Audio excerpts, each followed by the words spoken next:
do you need to set up, if you have investment properties, right, in an LLC or a trust and things like that? But she does other things. So we're going to talk with Vicki a lot about what's going on with what she deals with on a daily basis. So let's first off talk and give us an understanding of your background and what you do.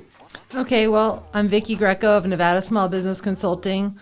That's my DBA. We'll get into that with the differences between an LLC and a DBA, but my LLC is Silent G Consulting.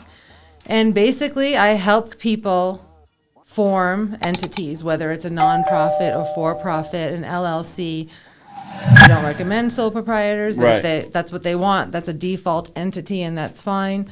My background is I was a licensed criminal defense attorney in town for 15 years. Right. I'm not in the field anymore, and now I just do consulting to small businesses, not licensed. So I'm not really giving legal advice, but I am basing it on a lot of knowledge and expertise in the area. Yep. Correct. Right. So where do people come in? Like, so why would somebody seek you out to, like, if I'm running a business or I'm looking for a business, why would I call you? Well, why I would like people to call me is for consulting on, is this a good business? Will it be profitable?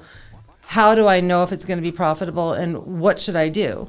But most people contact me because they just want to set up the LLC. Mm-hmm. They have their opinion. They know that they're going to be millionaires next year. And right. We all are.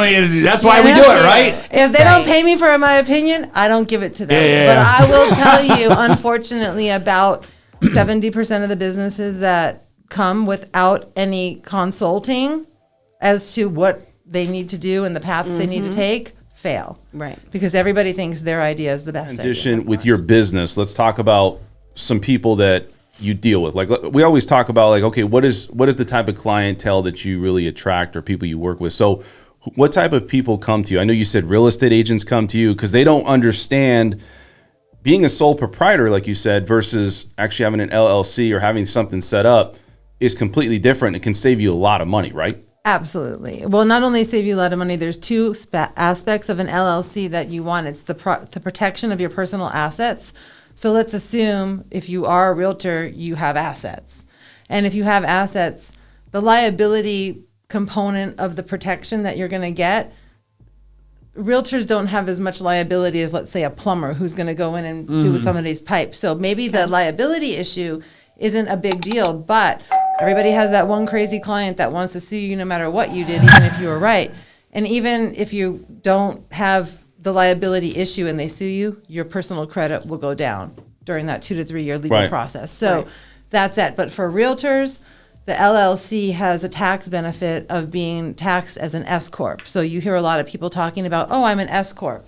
They talk the wrong. What they don't understand is an S Corp is a tax classification from the IRS, like a 501c3. I explain to people. Right. 501c3 is a nonprofit. You can have a Nevada nonprofit without being tax exempt. So 501 is the tax exempt status. As an LLC, single member, you can opt to either be a disregarded entity and tax like a sole proprietor or tax as an S Corp. There's a special form that you file. It's a 2553 for that S Corp status.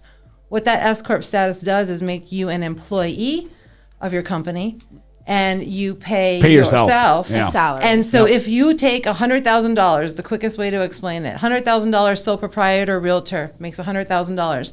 They're paying 15.16%, which is about 16 cents on every dollar, to their self-employment tax, which is Social Security and Medicare.